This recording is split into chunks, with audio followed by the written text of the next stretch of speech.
ஆனால் ஒவ்வொரு மொழிக்கும் ஒவ்வொரு அரசாங்கம் இருக்குது. எங்களுடைய தமிழ் மொழிக்கு ஒரு அரசாங்கம் இல்லை.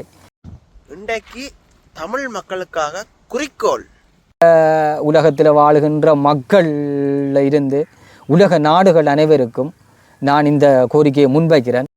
ஏன் அவர் இதில் இந்த சாகுமர உண்ணாவிரதம்ண்டா எனக்கு இந்த கோரிக்கையை நிறைவேற்றுவேன் என்று சொல்லி எழுத்து மூலம் தமிழால் எழுதி தனது குடும்பங்களை விட்டு அமைச்சர் வந்து கூறுவதையோ நான் நம்ப போவதில்லை. ஏனென்று சொன்னால் அது அவர்களுடைய அரசியலுக்கு. ஆனால் அதற்காக போராடி வீரச்சாவடைந்த மாவீர செல்வங்கள். தாய் தமிழர்களுக்கு வணக்கம். நான் இன்றைக்கு எங்கே நிற்கிறேன் பார்த்தீங்கன்னா முல்லைத்தீவு வலி சுமந்த மண்ணில் அதுவும் புனிதமான பிரதேசமான முள்ளிவாய்க்காலில் நிற்கிறேன். முள்ளிவாய்க்காலில் வந்து உங்களுக்கு பார்த்தா தெரியும். இங்கே வந்து ஏன் நிற்கிறோம்னு சொன்னால் மல்லாவிலேருந்து ஒரு அண்ணா வந்து தமிழர்களுக்காக ஒரு போராட்டம் என்று சொல்லிடுற அர்ப்பணிப்புக்காக வந்து இருக்கிறார். அவற்றை போராட்டம் நிறைவேறணும் என்று நாங்கள் நேர்ந்து கொண்டு என்ன நடக்குன்னா தமிழருக்காக வேண்டி ஒரு 10 அம்ச கோரிக்கையோடு அவர் வந்து இங்கே உண்ணாவிரத போராட்டம், அதாவது சாகு வரைக்கும் உணவின்றி போராட்டம் செய்கிறதுக்காக வந்திருக்கார். அதை நீங்கள் பார்க்க போகிறீங்க. மறக்காமல் ஸ்கிப் பண்ணாமல் அந்த வீடியோ ஃபுல்லாக பாருங்கள். அந்த அண்ணா என்னென்ன சொல்கிறாருன்றதை அவர் தன் வாழ்க்கையே விட்டுட்டு வந்து இன்றைக்கு தமிழ் மக்களுக்கு ஏதாவது கிடைக்குமன்றதுக்காண்டி வந்து இதில் இருக்கிறார். அதை நீங்கள் பார்க்க போகிறீங்க. வாங்க அப்படியே தொடர்ந்து காணொலியே பார்ப்போம். வணக்கம். நான் அழகரத்தினம் வனகுலராசா முல்லைத்தீவு மாவட்டம் மல்லாவி பிரதேசத்தில் வசிக்கிறேன். நான் சாகும் வரை உண்ணாவிரதம் இருப்பதாக கூறி இந்த முள்ளிவாய்க்கால் நினைவு தூவிக்கு அருகில் இருக்கின்றேன். இலங்கை முதல் உலக நாடுகளின் கவனத்திற்கு 14/2/2025 நீர் உணவு இல்லாமல் அழகரத்தினம் வனகுலராசா சாகும் வரை உண்ணாவிரதம், நீதி கிடைக்கும் வரை. தமிழன் இல்லாத நாடும் இல்லை, தமிழனுக்கு என்றொரு நாடும் இல்லை. எனவே தமிழனுக்கு தனி அரசாங்கம் தேவை. 2வது, வலிந்து காணாமல் ஆக்கப்பட்டோருக்கு உடனடி தீர்வு கிடைக்க வேண்டும். 3வது, மாவீரர் துயிலும் இல்லங்களில் இராணுவ முகாம் உடனடியாக அகற்றப்பட வேண்டும். தமிழின துரோகிகள் முற்றாக வெளியேற்றப்பட வேண்டும். உணவு மற்றும் ஏனைய பொருட்களின் விலை குறைத்து கட்டுப்பாட்டில் இருக்க வேண்டும். பிரதேசவாதம் முற்றாக ஒழிக்கப்பட வேண்டும். தமிழீழ விடுதலை புலிகள் அமைப்பில் இருக்காதவர்கள் இருந்ததாக கூறி வெளிநாடு மற்றும் உள்நாட்டில் சக போராளிகளை காரணம் காட்டி பணம் வாங்கி போராளிகளை ஏமாற்றி விட்டு சுற்றுலா விடுதி அமைத்தல், தோட்டம் பண்ணை அமைத்தல், வேலை செய்யும் பணியாளர்களுக்கு சம்பளம் சரியாக வழங்கப்படுவதில்லை. எனவே அடிப்படை சம்பளமாக அவர்களுக்கு 1 மணி நேரத்திற்கு 200 ரூபாய் படி மாற்றி சம்பளம் வழங்கப்பட வேண்டும். முதியோர் மற்றும் இளையோர்களுக்கு பாதுகாப்பு வேண்டும். காணி மற்றும் வீடில்லாதவர்களுக்கு காணி வீடு வழங்கப்பட வேண்டும். இலங்கையில் பிச்சை எடுப்பவர்களின் வீதம் அதிகரித்துள்ளது. எனவே பிச்சை எடுப்பவர்கள் என்று இலங்கையில் யாரும் இருக்கக்கூடாது. நாம் இன்று எங்களுடைய தமிழினம் உலகிலே எல்லா நாட்டிலும் வசித்து கொண்டிருக்கிறார்கள், வாழ்ந்து கொண்டிருக்கிறார்கள். எனவே தமிழினமாகிய எங்களுக்கு ஒரு தனி நாடு, ஒரு தனி அரசாங்கம் இல்லை. இன்று நாங்கள் ஒவ்வொரு நாட்டிலும் வசித்து கொண்டு வருகின்ற தமிழர்கள் அந்தந்த நாட்டின் அரசாங்கத்தின் கீழ் கையேந்தி கொண்டிருக்கின்றோம். எனவே தமிழராகிய நாங்கள் அனைவரும் இந்த கோரிக்கையை ஏற்றுக்கொண்டு என்னுடன் ஒத்துழைத்து அனைவரும் ஒருங்கிணைந்து நில்லுங்கள். நாம் அனைவரும் இந்த கோரிக்கையில் முற்றுமுழுதாக வெற்றி பெறலாம். நாம் இந்த நாட்டை, எங்களுடைய தமிழ் அரசாங்கத்தை மீட்டு எங்களுக்கொண்டொரு ஏற்றுமதி இறக்குமதி, எங்களுக்கொண்டொரு கட்டமைப்பு, எங்களுக்கொண்டு அரசாங்கத்தை நாம் நிறுவலாம். எனவே அனைத்து மக்களும் இதை ஏற்றுக்கொண்டு இந்த கருத்தினை ஏற்றுக்கொண்டு எனக்கு மிகவும் ஆதரவு வழங்கி ஒத்துழைப்பு வழங்கி அனைவரும் துரோகத்தனம் இல்லாமல் விமர்சனம் இல்லாமல் இது எங்களுடைய நாட்டுக்கு மிகவும் முக்கியமான ஒரு அங்கீகாரம். ஏனென்று சொன்னால் ஒரு மொழிக்கு ஒரு அரசாங்கம் இருக்கின்றது. ஆனால் தமிழ் மொழிக்கு மட்டும் அரசாங்கம் இல்லை. தமிழ் மொழி ஒவ்வொரு நாட்டிலும் அந்தந்த நாட்டுக்கு கீழ் இருப்பதால் எங்களால் ஒரு முடிவு எடுக்க முடியாது இருக்கின்றது. இன்று வறுமை கோட்டுக்கு கீழ் நிறைய மக்கள் வாழ்ந்து கொண்டிருக்கின்றார்கள். காணி ஒழுங்காக வழங்கப்படாமல் எங்களுடைய மக்கள் வேறு மற்றவர்களிடம் உங்களுடைய வீட்டில் நாங்கள் வசிக்கிறோம் என்று சொல்லி வாழ்ந்து வருகின்ற நேரத்தில் அங்கு பல பிரச்சனைகள் ஏற்பட்டு கொண்டிருக்கிறதால அவை மன உளைச்சலுக்கு ஆளாகி கொண்டிருக்கின்றார்கள். எனவே அனைத்து மக்களும் இந்த கருத்தினை ஏற்றுக்கொண்டு இதற்கான ஒரு தீர்வினை எடுத்து எனக்கு இந்த முடிவு வரும் வரைக்கும் உங்களுடைய அனைவரும் ஒத்துழைப்பும் இந்த எங்களுடைய நாட்டை பற்றிய சிந்தனை, எங்களுடைய நாட்டை நீங்கள் நேசிக்க வேண்டும். உங்களுடைய குடும்பம் மட்டுமல்ல, இந்த நாட்டில் வாழுகின்ற தமிழினம் மக்கள் அனைவரும் உங்களுடைய உறவினர்கள்.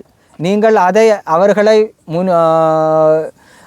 முன்னுதாரணமாக ஏற்றுக்கொண்டு அவர்களை உங்களுடைய நெஞ்சிலே நிறுத்தி நீங்கள் மிகவும் ஒரு முக்கியத்துவமான ஊக்கத்துடன் நீங்கள் இதற்கு ஆதரவு அளிப்பீர்களாக இருந்தால் உண்மையிலேயே முக்கியமாக நான் ஒரு குறுகிய நாட்களுக்குள்ளே இந்த உண்ணாவிரத போராட்டத்துக்குள்ளே வெற்றியடையலாம். இல்லை என்று சொன்னால் நான் இந்த இடத்திலே மடிந்து என்னுடைய உயிர் போனதுக்கு பின்புதான் உங்களுக்கு ஒரு நீதி கிடைக்க வேண்டும் என்று சொன்னால் அது கட்டாயம் கிடைக்கும்.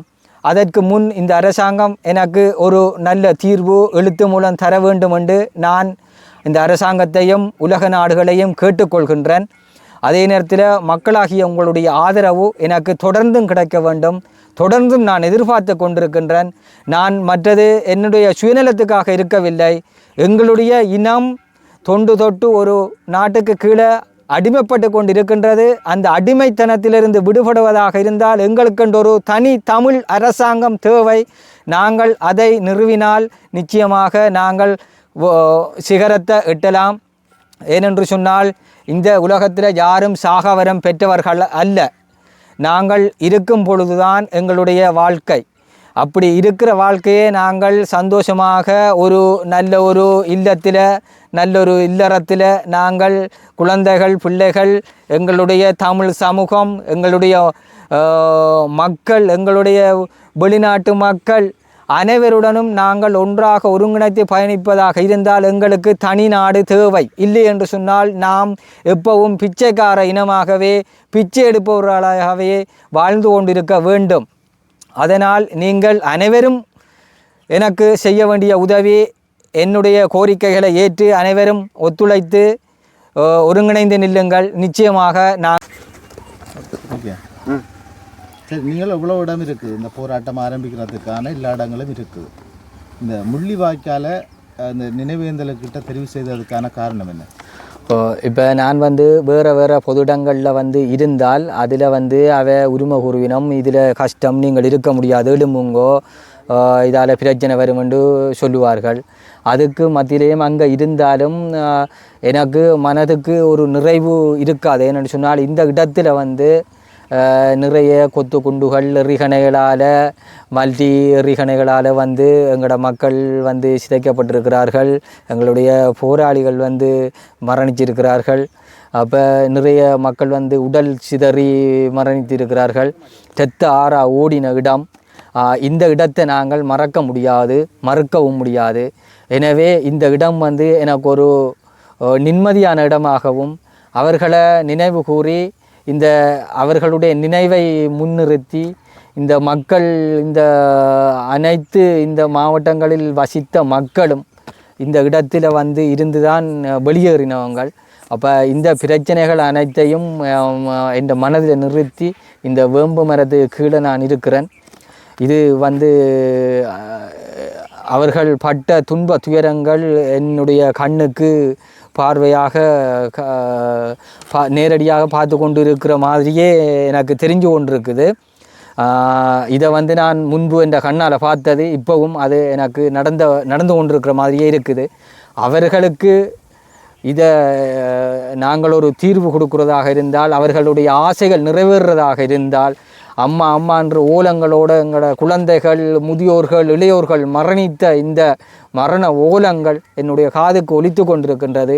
அதற்கு ஒரு தீர்வு கிடைக்க வேண்டும் என்று சொன்னால் எங்களுடைய மக்கள் அனைவரும் ஒருங்கிணைந்து இதற்கு ஆதரவு அளித்து இந்த நல்ல ஒரு தீர்வை தர வேண்டும் என்று கேட்டுக்கொள்கின்றேன். நீங்கள் இந்த போராட்டத்தை ஆரம்பிச்சிருக்கிறீங்க. இந்த போராட்டத்துக்கு உங்களுக்கு மக்களின் ஒத்துழைப்பு கிடைக்கும் என்று நீங்கள் எதிர்பார்க்குறீங்களா? கூடுதலாக எங்களுடைய மக்கள் வந்து பாதிக்கப்பட்ட மக்கள் தான் இங்கே இருக்கிறார்கள். பாதிக்கப்பட்டவங்கள் வந்து இப்போ ஒவ்வொருத்தருக்கும் வந்து ஒவ்வொரு பாடமாக இருக்கும். ஒவ்வொரு சம்பவங்களையும் நாங்கள் கடந்து போகிற நேரம் அது நினைவில் இருக்கும் என்று நான் நினைக்கிறேன். அவர்களுக்கு கட்டாயம் இது நினைவில் இருக்கும். அவர்களுடைய ஆதரவு கண்டிப்பாக நிச்சயமாக எனக்கு கிடைக்கும். இந்த குறிக்கோளிலிருந்து வெற்றி பெற்று இந்த மக்களுக்கும் இந்த மரணித்த உயிர்களுக்கும் நான் நிச்சயமாக ஒரு வெற்றியை பெற்றுக் கொடுப்பேன் என்று நினைக்கிறேன். நீங்கள் இந்த போராட்டம் செய்வதற்கு முன்னாயத்தமாக அறிவித்தல் வழங்கினீர்களா? நான் யாருக்கும் அறிவித்தல் வழங்கவில்லை. ஏனென்று சொன்னால் வெளியில் ஒவ்வொருத்தர்கிட்ட நாங்கள் ஒவ்வொரு பிரச்சனையை சொல்லுகின்ற நேரமோ அல்லது ஒரு அரசியலாளரிடம் நாங்கள் சொல்லுகின்ற நேரமோ அவர்கள் இதற்கு இது நீ கஷ்டப்பட்டு வேலை இல்லை, இது உனக்கு தடங்களாக இருக்கும், இது நீ இந்த மாதிரி செய்து என்ன செய்ய போகின்றாய், உனக்கு இதால் வந்து பிரச்சனைகள் வரும், நீ உண்ட வேலையை பாரு, மற்றாக்களை இரு, நீ ஒதுங்கிடு என்று சொல்லி பல கருத்துக்கள் முன்வைக்கப்படும். அதால் என் மனம் வந்து கஷ்டமடைகிற சூழ்நிலைகள் வரும்.